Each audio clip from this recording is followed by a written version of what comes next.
Un implant dentaire est une racine artificielle utilisée en remplacement d'une dent perdue ou bien d'une dent extraire. Mais pourquoi avoir recours aux implants? Car la bouche fonctionne comme un ensemble. Outre le préjudice esthétique qui n'est pas systématique, toute dent manquante non remplacée génère immédiatement un déséquilibre. Ce déséquilibre se traduit généralement en quelques mois par une fonte osseuse localisée et un versement des dents adjacentes. Cette modification du contexte occlusal peut favoriser ensuite la formation de tassements alimentaires interdentaires, l'apparition de douleurs masticatoires, de douleurs dorsales et voire à terme générer une extension de la zone édentée. Il existe de multiples solutions prothétiques conventionnelles pour empêcher cette dégradation, mais elles impliquent souvent le sacrifice de dents voisines, parfois saines. L'implant est en ce sens l'unique solution à même de fournir un nouveau support d'ancrage à la future dent sans altérer votre capital dentaire existant. Alors, à quoi ressemble un implant dentaire? Un implant s'apparente à un cylindre en titane médical muni d'un filetage et d'une connexion appelée connexion prothétique. Le filetage va permettre de venir ancrer fermement l'implant dans l'os de la mâchoire en lieu et place de la dent manquante. La connexion, quant à elle, permet, une fois l'implant en place, de venir arrimer une couronne, un bridge ou toute autre prothèse dentaire sur l'implant une fois celui-ci intégré dans l'os. La mise en place d'un implant dentaire se déroule en deux phases, la phase chirurgicale et la phase de restauration prothétique. Les deux phases peuvent être réalisées par le même praticien ou par deux praticiens ayant un accord de collaboration. Dans ce dernier cas, c'est votre dentiste responsable du projet prothétique qui vous référera vers un chirurgien équipé de l'infrastructure chirurgicale nécessaire à la pose d'implants. En général, la chirurgie est réalisée sous anesthésie locale au sein même du cabinet dentaire de votre chirurgien dentiste qui a été préalablement formé à la pose d'implants dentaires.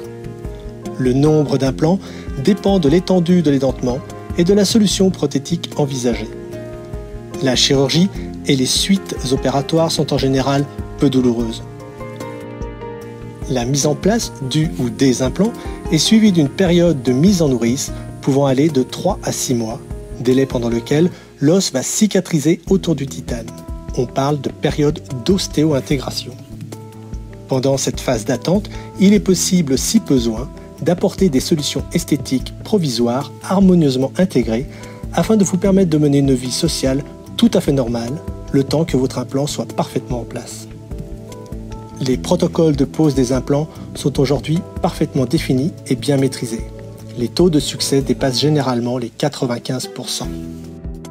Notez que dans certains cas, il est tout à fait normal d'accompagner la pose d'implants de greffe osseuse afin de régénérer un volume d'os suffisant pour loger l'implant. Ces greffes sont elles aussi bien maîtrisées à ce jour. La deuxième phase, la phase prothétique, correspond à ce qu'on appelle la mise en charge de l'implant. Cette mise en charge peut commencer après la période de cicatrisation ou parfois, lorsque le cas le permet, pendant celle-ci. Elle est séquencée de plusieurs étapes qui comprennent généralement la mise en forme de la gencive, la prise d'empreinte, la validation du projet prothétique par une couronne provisoire et enfin la pose de la prothèse définitive. Les implants permettent de résoudre de nombreuses situations allant de la perte accidentelle d'une dent à la stabilisation d'un appareil complet, en passant par le remplacement de plusieurs dents absentes ou bien le remplacement de dents devenues mobiles. Vous pourrez trouver de plus amples informations sur chaque situation sur ce site. L'implantologie connaît à ce jour un recul clinique d'une trentaine d'années. Grâce à une maintenance soigneuse et des visites de contrôle régulières chez votre dentiste, la durée des implants peut être celle de plusieurs dizaines d'années, voire celle d'une vie. Question coût, il est variable selon le type de restauration. Il n'est pas rare que plusieurs alternatives puissent vous être proposées pour s'adapter au mieux à votre budget. Les soins sur implant ne sont pas pris en charge par la sécurité sociale, mais plusieurs mutuelles proposent de rembourser tout ou partie de vos implants. Il est recommandé de vous renseigner auprès de votre assurance. Quant aux garanties, les implants posés sur le sol français doivent nécessairement être marqués CE. D'autre part, certaines sociétés fabricantes d'implants proposent également des conditions de garantie. Cette présentation vous a été proposée par la société Global D, fabricant français de dispositifs médicaux. Pour plus d'informations, Parlez-en avec votre chirurgien dentiste qui pourra vous orienter vers les solutions les mieux adaptées à votre situation. Vous pouvez également consulter les liens de l'UFSBD ou bien de l'ADF qui vous sont proposés sur ce site. Les produits présentés sont des dispositifs médicaux et à ce titre sont porteurs du marquage CE conformément à la directive européenne 9342. Pour tout complément d'information, veuillez contacter le service commercial de Global D.